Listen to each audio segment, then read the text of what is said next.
Uqbat ibn Amr, he asked the Rasul sallallahu alaihi wasallam, what will give me success? What will give me safety? And the Rasul sallallahu alaihi wasallam, he gave three very, very brief replies. Rasul sallallahu alaihi wasallam, he said, number one, amlik alayka lisanak. Learn how to control your tongue. One day, Umar ibn Khattab walked in the masjid and he saw Abu Bakr radiallahu anh holding his tongue. So he just says, like, what are you doing? Why are you holding your tongue? He goes, this thing has put me in so much trouble. How many households have been destroyed because of a tongue? How many communities? Imam Shafi has a poem where he says how many people are in the graveyard because of their tongue. So Rasul sallallahu alaihi wasallam, he says, amlik alayka. An interesting thing about the Arabic in this is he says alayka, as if it's against you. Protect yourself against this thing that will really mess up your life if you don't control it. Imam Shafi also said if there's anything that deserves to be in jail for a long time, it's the tongue. So just the first advice is that the aql should be in front of the tongue. What happens often is that the tongue speaks and then we go, oh,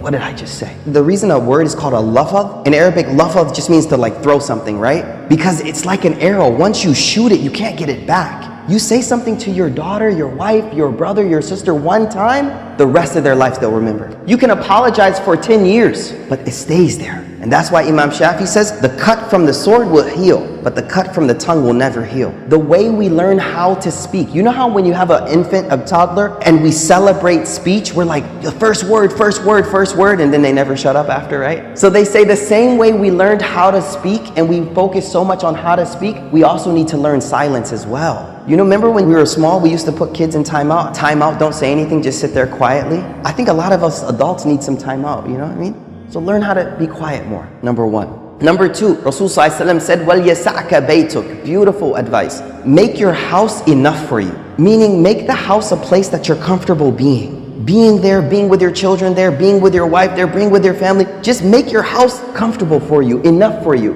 Not this mentality that we always have to be outside of the house. No, be at home. There's less fitna at home. You go to the masjid, salli, back to the house, go back. Be there, be with your family. We all know the incident of ifk. Ifk was when our mother Aisha radiallahu anha was accused of fornication. And rumors about her had spread throughout the community. And we could imagine how that would feel to be someone like Aisha in that state where everyone is talking about something. And then I want you to imagine you're her father, Abu Bakr. Like, what would it feel like to be a father of that type of rumor spreading around community? The hadith tells us that Aisha, first of all, didn't find out about the rumor for a while. When Aisha radiallahu anha found out, she immediately asked the Rasul sallallahu alaihi wasallam, could she go back to her mother and father's house? So Rasul sallallahu alaihi wasallam said, yeah, go. When she walked in the door, she was very distraught. And the hadith says, she walked in the house and her mother saw her face and she immediately started to comfort her. But Aisha says, when I walked in the house, I could hear my father on the roof of the house reciting Quran. There's a communal problem with your own family.